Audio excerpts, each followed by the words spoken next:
Mesdames, Messieurs, je vous souhaite la bienvenue dans la marche du siècle de ce soir qui a été réalisée en effet en collaboration avec une partie de la rédaction de France Soir, j'y reviendrai en détail, c'est-à-dire en fin d'émission.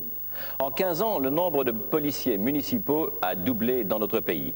Les 2 tiers de ces policiers, c'est-à-dire de ces 12 500 agents, ne sont pas armés. 1 tiers portent des armes. La montée du besoin de sécurité dans les villes a trouvé évidemment là une forme de réponse, mais nous verrons tout à l'heure, notamment avec nos invités, que, et de loin, ça n'est pas la seule. Pour autant, l'extension des compétences et surtout le problème des armes, le port d'armes ou non, provoquent un débat.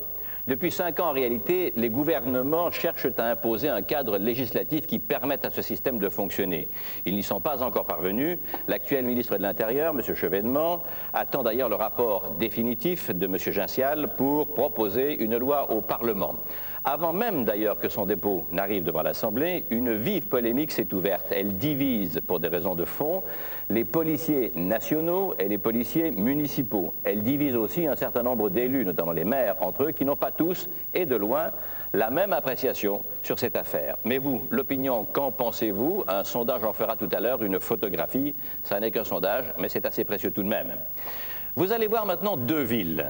Agde, dans l'Hérault, qui est une ville dirigée par une mairie socialiste, et Vitrolles, dans les Bouches-du-Rhône, qui est une mairie dirigée par le Front National. À Agde, la municipalité passe ou plutôt pousse, à une collaboration la plus étroite possible entre les polices, mais vous allez découvrir qu'une chose est de le vouloir, et que cette collaboration, tout de même, a des limites. Reportage de Florence David et de Pascal Épée.